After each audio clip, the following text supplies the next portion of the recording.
When you think about our planet, what do you see? Probably that brilliant blue marble, right? Just covered in these vast, life-giving oceans. It feels so fundamental, so permanent. But the story of where all that water actually came from, well, that's one of the greatest scientific detective stories ever told. So let's get into it. And here's the mystery right from the start. This is the huge paradox that has kept scientists up at night for decades. See, Earth was born in a fiery, hot neighborhood of the solar system, a place way too warm for water ice to even exist. So how in the world did a dry, molten rock become this lush, waterlogged world we call home? Okay, so for the longest time, the story we all bought into was a tale of cosmic delivery. Basically, water arrived super late to the party. But now that entire narrative is being completely rewritten. We're looking at this revolutionary new idea that water wasn't a late addition at all, but a core ingredient baked into our planet from day one. So, to really get why this is such a big deal, we've got to rewind and look at the classic theory. In our scientific detective story, there was one prime suspect that pretty much dominated the investigation for decades. And that suspect is the star of what's called the late veneer theory. The idea itself is actually incredibly logical. Earth first forms as this dry, molten ball of rock. Only much, much later does it get a veneer, like a thin outer coating of water, delivered by a relentless bombardment of icy comets and asteroids from the chilly outer solar system. Just picture the timeline, right? 4.5 billion years ago, you've got this hot, dry, infant Earth. Then, wham! This massive cataclysmic impact happens that creates our moon and just boils off any early atmosphere. For hundreds of millions of years, it's just a barren rock. And then finally, the cosmic cavalry arrives, this period we call the late heavy bombardment, just pelting the planet with icy bodies that would one day become our ocean. And look, this wasn't just some wild guess people were throwing around. This theory was backed by some pretty strong evidence. For one, it neatly explained why we find precious metals like gold near the surface instead of sunk way down in the core. Plus, a specific type of water-rich asteroid, these carbonaceous chondrites, had a chemical signature that looked like a pretty good match for our oceans. The case seemed closed. So, a nice, neat, tidy story, right?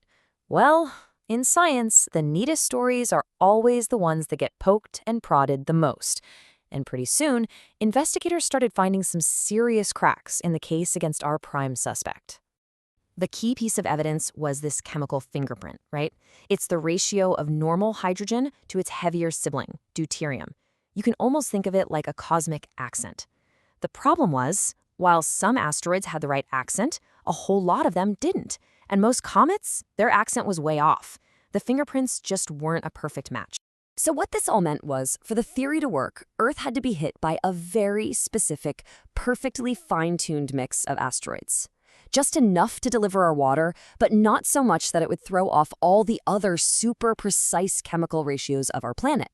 It started to feel less like a predictable process and a whole lot more like we won a 1 in a trillion cosmic lottery. All this growing doubt, it really pushed scientists to start looking for another explanation, to re-examine a source that had been kind of hiding in plain sight all along. A suspect that everyone had dismissed for being, well, for being too dry. All right, let's meet our new suspect, enstatite chondrites. They're a really rare type of meteorite, and they were forged right here in the hot inner solar system with us. And because of that, scientists just always assumed they had to be bone dry. But here's the unbelievable twist. Their fundamental chemistry, their isotopes of oxygen, titanium, you name it, is a near-perfect match for the rocks of planet Earth. So you've got this rock that's an almost perfect match for Earth, but it's supposed to be totally dry. It just doesn't add up. And then, in 2020, a team of researchers found the evidence that would change everything. They found the smoking gun. I mean, this is absolutely staggering. In 2020, a groundbreaking study by Laurette Piani and her team took a close look at these supposedly dry rocks. And they found they contained enough hidden hydrogen to form all of our oceans 3 times over. The water wasn't missing. It was just hiding in plain sight the whole time. I mean, can you believe that?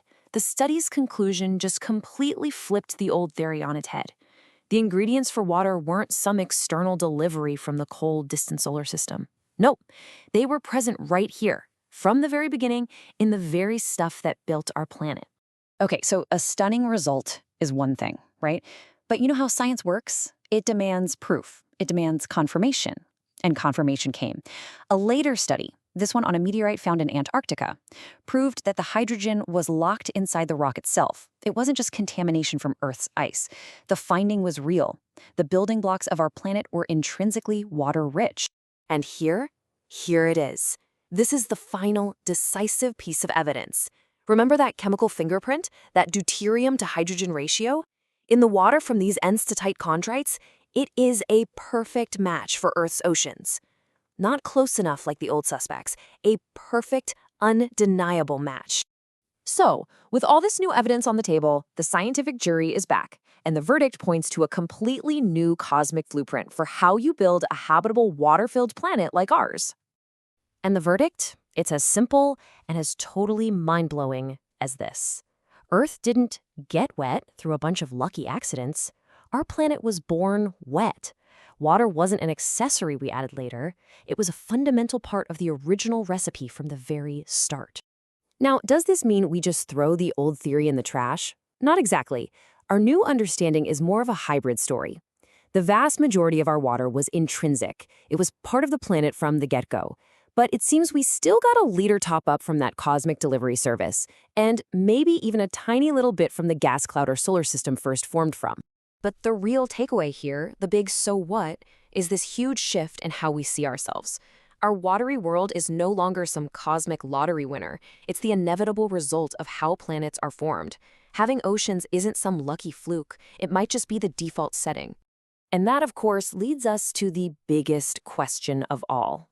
If the building blocks for planets are naturally water-rich, and we know rocky worlds are common out there, then where else, in the incredible vastness of the cosmos, is another blue marble just like ours, waiting to be discovered?